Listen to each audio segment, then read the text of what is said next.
everybody, welcome back to Let's Talk. I am your host, John, and today we're going to have some fun here on the channel. I'm going to rank all the films that I saw in the month of May from worst to first. Not all new release films, just any movie that I saw in the month of May. We're going to rank them all, and I ended up actually seeing 34 films in the month of May, so saw quite a bit, and we're going to rank them all from worst to first. And the credit for this video goes to our channel director, Kevin Kruger, who had this idea.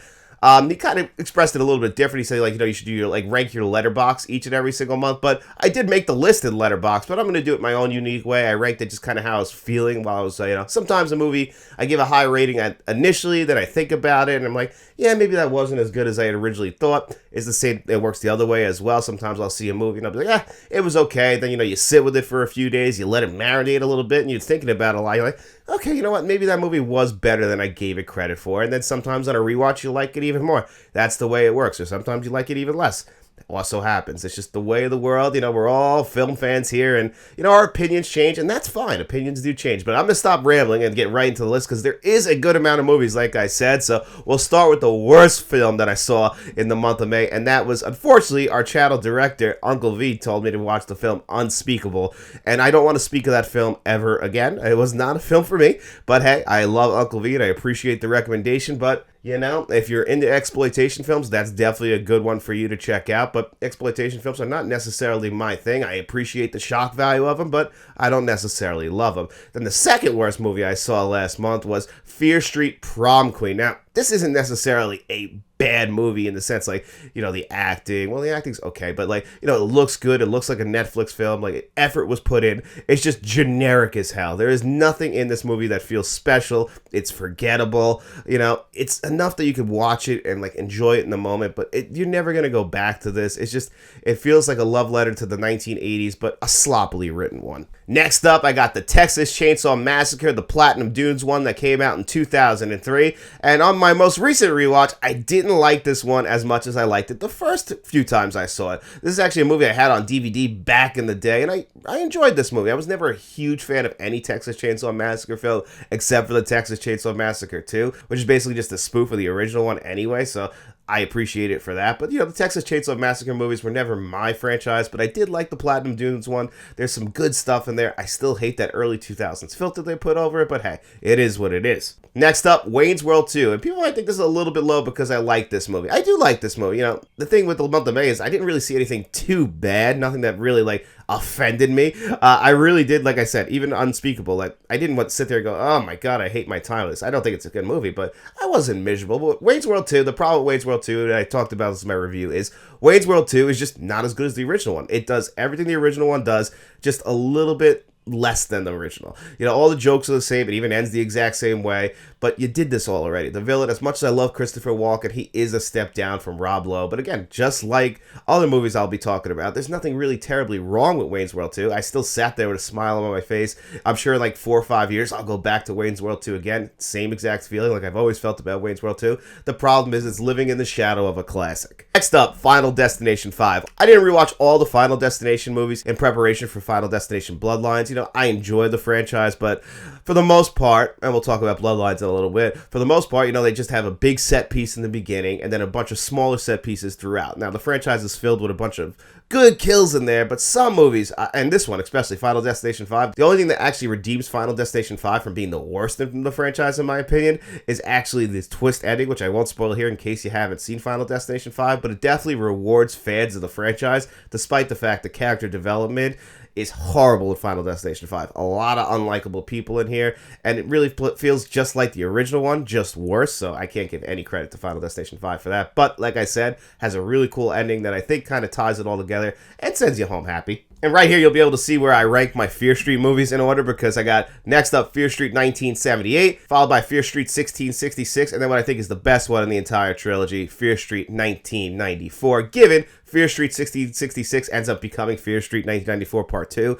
and that's the one that ties everything together. I still do think, though, the first movie in that trilogy is the best of the three, but given you watch all three of these together, that's why I kept them all clumped together. If you're going to watch Fear Street 1994, there's no reason for you not to dive into 1978 or 1666, and I really do enjoy these movies.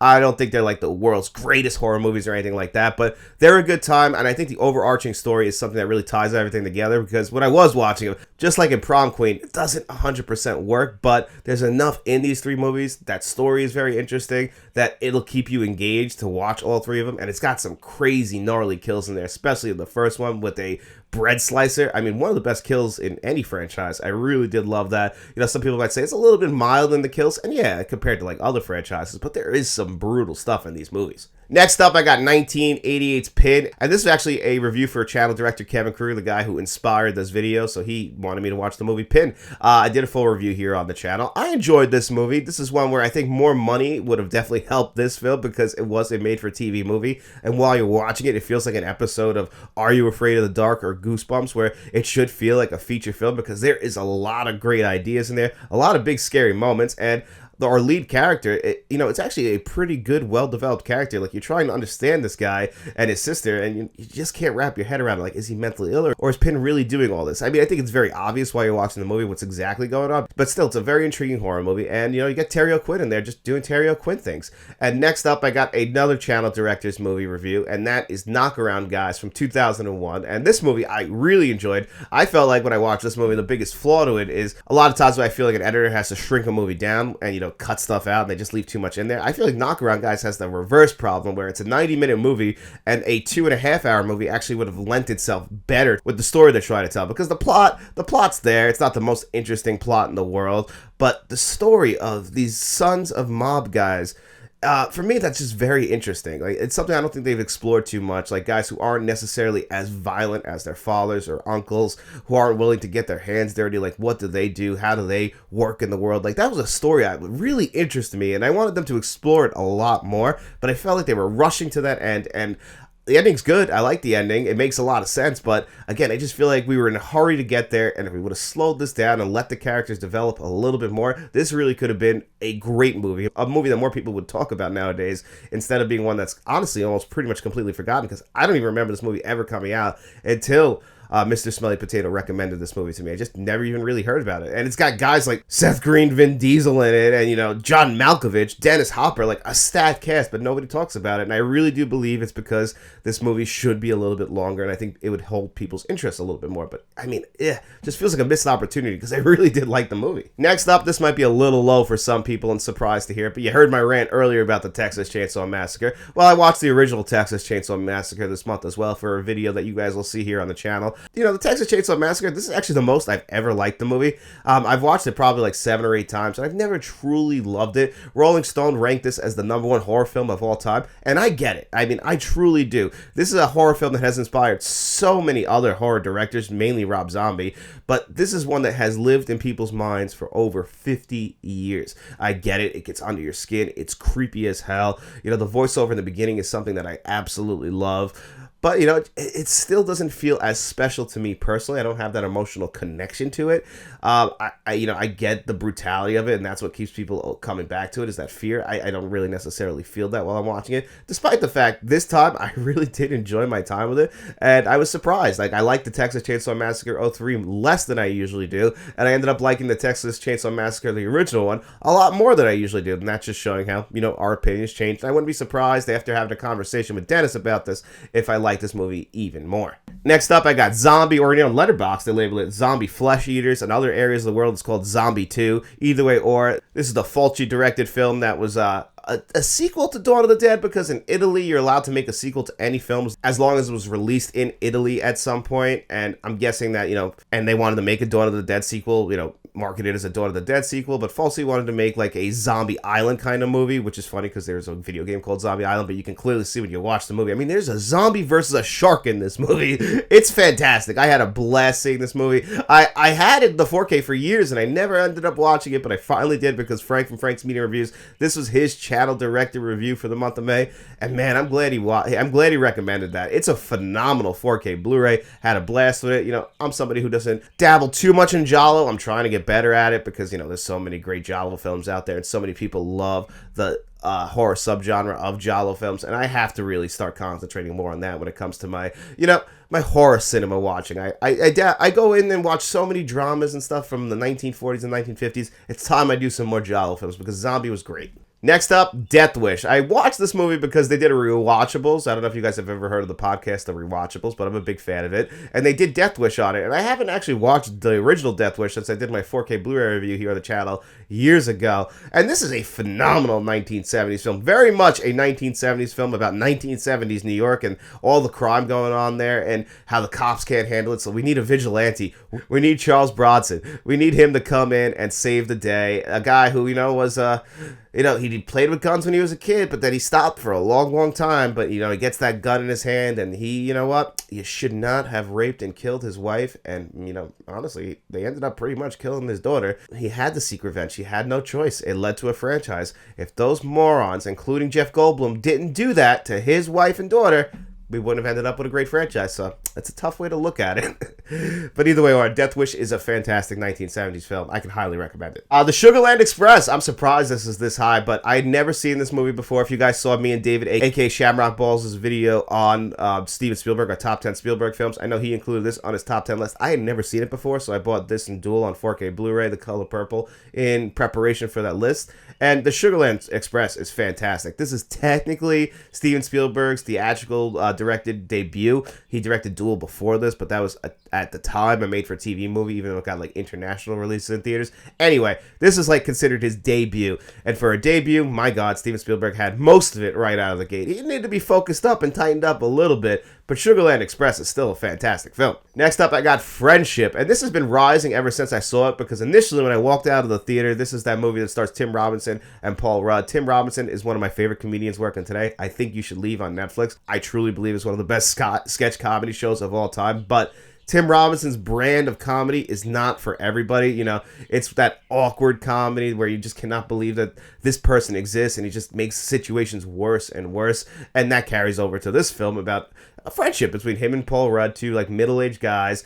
Tim Robinson clearly doesn't have any friends because he's just a weird dude, and Paul Rudd's that cool guy. He's almost playing his character from Anchorman. He's just that cool guy. He's got the mustache. He plays in a punk band. He's a weatherman. Everyone likes him. They start to bond a little bit, but then it's revealed that Tim Robinson's just extremely strange and doesn't really fit in with other people. And the movie really spirals out of control from there. This is a true dark comedy. There were moments in this where I felt okay, it's an expanded I Think You Should Leave skit, and I think they, it doesn't necessarily work as a full hour and 40-minute film, but upon thinking about it more, I'm you know what? This is the kind of movie that will reward rewatches. You'll start quoting it a lot I Think You Should Leave, and it plays out a lot like that, despite the fact that this movie was written and directed by the same person, so I guess they just had Tim Robinson in mind, because it does feel like things are lifted right from those I Think You Should Leave skits. But what do I say? I just think this movie's fantastic. Originally, I gave this 3.5 stars, a 7 out of 10. I would probably bump that up to an 8 out of 10 now, and it's one I'll probably grab day one on physical media, because I want to share this with my wife. I think we'll both get a laugh out of this together. She couldn't go with me because, I don't know if you guys can hear, I'm a little bit under the weather. It's been a week and a half like this. I don't get it. Must be the season.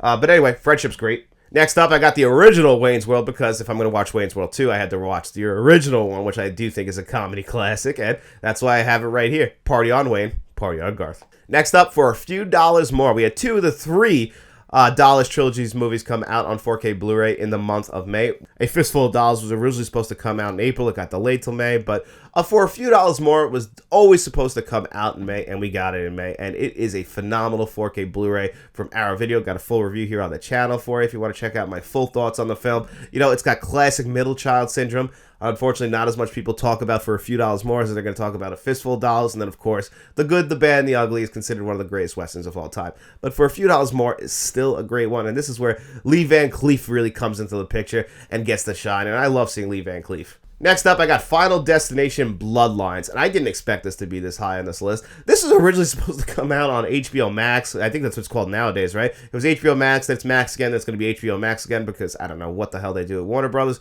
But anyway, this was originally supposed to be a made-for-streaming movie, but it got put in theaters, and it made a ton of money because it's a very good Final Destination film. It rewards longtime fans of the franchise. I love that about this movie. It does some new stuff that a lot of other Final Destination movies don't do, which is actually make you care about the characters, despite the fact that the acting is not great in these movies, and it's not supposed to be. Again, we get the big set piece in the beginning with kind of a new twist on it, which enjoyed that. My only big flaw with this Final Destination movie, and it's a modern day horror film flaw, is that, they just use CGI effects, and that basically makes, even if it's the goriest looking kill in the world, just you feel nothing from it because it looks digital. It doesn't look practical at all, and it'll take you right out of the movie a lot. And this movie did that for me. But this movie also has the goodbye to Tony Todd in it, and that got me a little bit emotional because you guys know The Candyman is my favorite horror film of all time. Tony Todd's just one of those great people. He's like a generally just nice guy, and when he passed away, it hurt.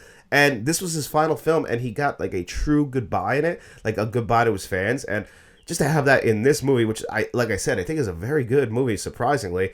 I just thought it was great. I really did. Next up, I got Jason Goes to Hell, the final chapter. I got the 4K Blu-ray from Arrow Video. It's a phenomenal transfer. I didn't review it here on the channel because I got it like a week after everybody else had already got their reviews out. I'll do one on the channel if you guys want, but I just know that it'll probably only get a couple hundred views because everyone's already seen reviews for Jason Goes to Hell. Even though I do think Jason Goes to Hell is a phenomenal film.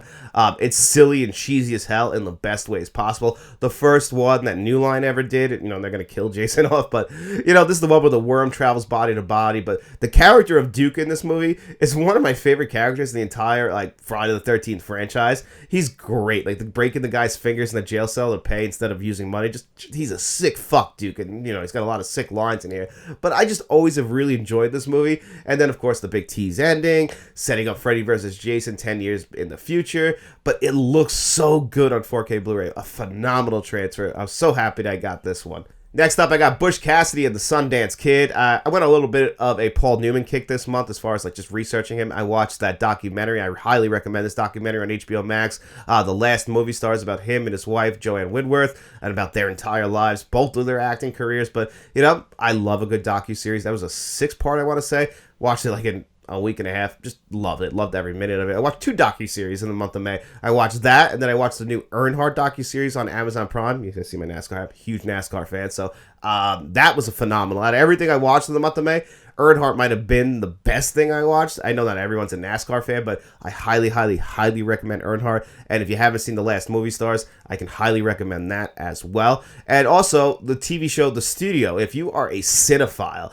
The Studio was made for us cinephiles. I love that show. It started back in April, so I didn't want to include it on the list anyway, but it ended in May. It was phenomenal. It really rewards the film fan. A lot of people described it as Curb Your Enthusiasm meets Birdman, and I could see that. It definitely is Curb Your Enthusiasm meets Birdman, meets The Player, meets, basically filtered through the Evan Goldberg, Seth Rogen type of film, but into a TV show. So it's got that crazy, awkward stuff Larry David would have in Curb Your Enthusiasm, but it's Seth Rogen, so it just works great. I thought it was phenomenal. I mean, I sat there every single episode with a smile on my face. There was only one episode where I felt like they kind of, missed the mark a little bit, and it was mostly missing Seth Rogen, so I guess he really is the heart and soul of the show. That's really what that proves to me. But hey, just a little mini rant there about those 2 things. But what about what I think is one of Paul Newman's best films and one of the best westerns of all time, Butch Cassidy and the Sundance Kid. Just wanted to give it a watch. Can't believe it doesn't have a 4K Blu-ray yet.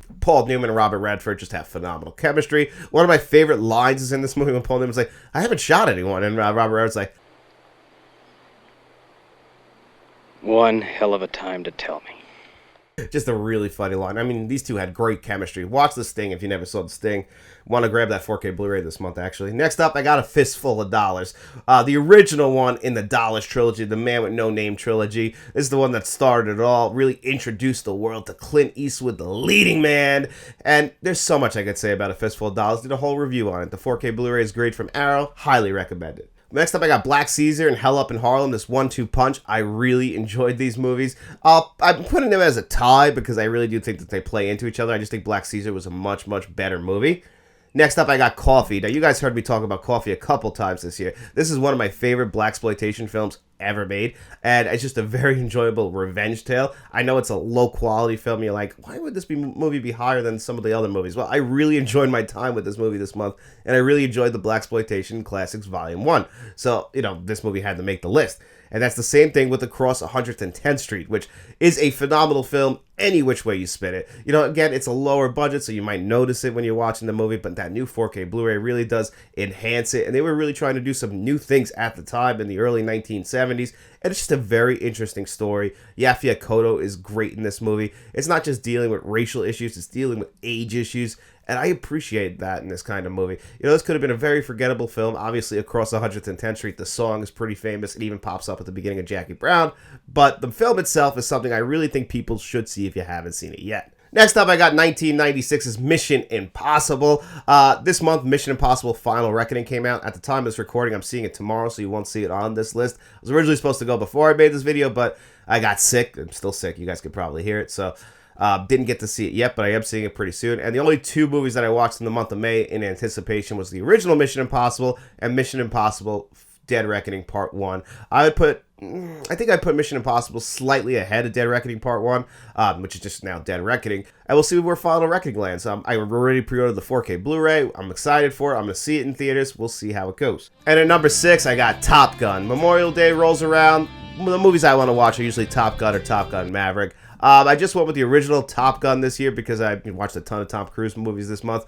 And the original Top Gun from Tony Scott is still a classic of the 1980s. The actual theme, the Top Gun theme, I think is one of the best themes in film history. I love that. I listen to it all the time. It'll just get you going. I just have always loved this movie. You know, obviously, Anthony Edwards is great in it as well. Val Kilmer recently passed away, so it's really sad to see the Iceman in this movie. I don't like you because you're dangerous, like talking through his teeth and everything. The movie is just great. The romance stuff, it doesn't necessarily work. I always forget that there's a scene after they complete the final mission and Val Kilmer says, "You could be my wingman," and Tom Cruise says, "No, you could be mine." I always forget we have to wrap up the love story right after that. I'm like, we should have just ended the movie right there with the two guys. Didn't need the stuff with Kelly McGillicuddy, but hey, it's the 1980s, so I get it. Next up at number 5, Jaws. I watched Jaws and its completion beginning to end twice in the month of May. And then I watched the first hour on its own, and I watched the second hour on its own, watched 2 documentaries, all in anticipation, which you guys will see this Friday. Jaws Part 1 and Part 2 that me and David, a.k.a. Shamrock Balls, are doing here on the channel. This is obviously David's favorite movie. I truly enjoyed my time with the film, as I always enjoy my time with Jaws, but this is probably the time I appreciated the film the most, mainly because I'm trying to pay attention to every little detail. And if you're like me and you're not somebody who's really into sharks, and you always thought that Jaws might have been a little bit overrated, pay attention to the filmmaking, because honestly, it's some of the best stuff you'll ever see. And then the documentaries will make you appreciate the movie even more. The great John Williams score. Again, I'm not going to spoil too much about everything I've said because you'll see 2-3 hour podcasts from me and David about Jaws. So we'll save it for that. Next up, a 4K Blu-ray I reviewed here on the channel, Sneakers. This is a great movie from the early 1990s. My favorite Robert Redford film, which might be a surprise to you guys. Got a lot of great actors in it. Dan Aykroyd, Sidney Poitier, River Phoenix before he passed away. Stephen Tobolowsky, the guy who always pops up in everything. You know him, Needle Nose Ned. It's just a great caper film. It's fun. It's light. It's got a great 1990s score, a great James Horner score, It's just a great movie. Ben Kingsley plays the antagonist. It works. Everything works. It's got a great screenplay. It's got a great script. It's got great actors. It's just one of those movies, if you go into it and expect like a deep-seated drama, it's not that kind of movie. It's, like I said, a very light caper, but one of the best ever done. Next up, I got Star Wars. If I watch Star Wars, it's always going to be this high. May is like Star Wars month. I didn't really watch too much Star Wars, but I was in the mood to watch A New Hope again, so I threw that one on. And, what can I say about A New Hope? It's the second best Star Wars film of all time. And now my top 2 movies that I watched in May, and number 2 is 1996's The Birdcage. I have this on Blu-ray. It's actually a very good Blu-ray if you guys have never seen the Blu-ray. Stars Robin Williams and Nathan Lane, a gay couple living in Miami. Robin Williams, a long time ago, knocked up a girl. He wanted to try straight sex once. And him and Nathan Lane have been raising their son, who's now going to be getting married to a Republican senator's daughter. And that's definitely causing some problems. The senator's played by Gene Hackman. His wife's played by Diane Wiest. And this, I believe, was a play before this, because when you watch it, it does definitely feel like a stage play, especially in the third act. But it's the commitment from Robin Williams and Nathan Lane and Gene Hackman and Diane Wiest, those big 4 leads that carry this movie. They all do phenomenal work. Robin Williams, It always hurts to see him because he's such a huge part of my childhood. The Birdcage is in a movie I watched when I was a kid. I actually didn't watch until I was an adult, which probably makes sense, right, for the type of subject matter in this movie. And I probably wouldn't have cared about this like I cared about Jumanji around the same exact time. But, the scene on the bench between him and Nathan Lane when they're talking about their love and how they care about each other. Robin Williams kind of always gives Nathan Lane a little bit of a cold shoulder because he's a little bit emotional. He's too dramatic about everything. And, that scene just... it works great, and it's right before all of the comedic stuff happens in the third act. The stuff between Nathan Lane and Gene Hackman is just absolutely ridiculous. I personally have always loved The Birdcage. Every time I watch it, I'm like, this is one of the great comedies, right? One of the greatest comedies we ever had. It's just people don't talk about it enough anymore, and I'm not too sure why. Next year's its 30th anniversary. Maybe you'll get a 4K Blu-ray. I hope so. Don't forget about The Birdcage. Another movie, my number one movie for the month of May that needs a 4K Blu-ray upgrade. And I can't believe how much I enjoyed this movie. And I have it actually higher on this list than I have the movie that in my top 10 Steven Spielberg films, which is Jaws, which I would personally put higher than this movie. But as far as enjoying it in the month of May, when I sat down to watch Minority Report this month, I had a fucking blast. That's a movie I don't understand how it doesn't have a 4K Blu-ray. It kills me. It's a movie that I don't even have in my collection because I've been waiting so long. It's it's got to come at some point, right? It's Minority Report. Do people remember Minority Report when it came out in 2002? That was a big deal. Am I wrong, or am I just remembering this wrong? That was the same summer, I think, as Spider-Man. So maybe Spider-Man overshadowed it, but I remember people loving Minority Report in 2002. Again, I could be wrong. It's been 23 years, but I always thought it was a loved film. It seems like it's gotten forgotten. The other film that came out that year, Catch Me If You Can, gets brought up more than Minority Report, which stars Tom Cruise. I'm not too sure. It's that forgotten Tom Cruise, Steven Spielberg classic, and in the month of May, I absolutely enjoyed it. But anyway, guys, I want to know from you, what did you think of this video? Did you enjoy it? I'll do this every single month. If you did, let me know in the comment section below. But anyway, guys, that's going to do it here for me. Don't forget to hit that like button, hit that subscribe button. Share this video if you could. We also have channel membership, so if you want to become a friend of the channel, a producer for the channel like John Don't Juggle, a channel director like Frank from Frank's Media and Reviews, Kevin Kruger, Uncle V, and Nicholas Head, you can do that. Or you can even become a channel bankroll member like Mr. Smelly Potato. But there's always no pressure. If you got no money to throw away, don't worry about it. I just hope you enjoyed the video. And if you did, get out in those streets, tell your friends about us, and then we'll be seeing you around.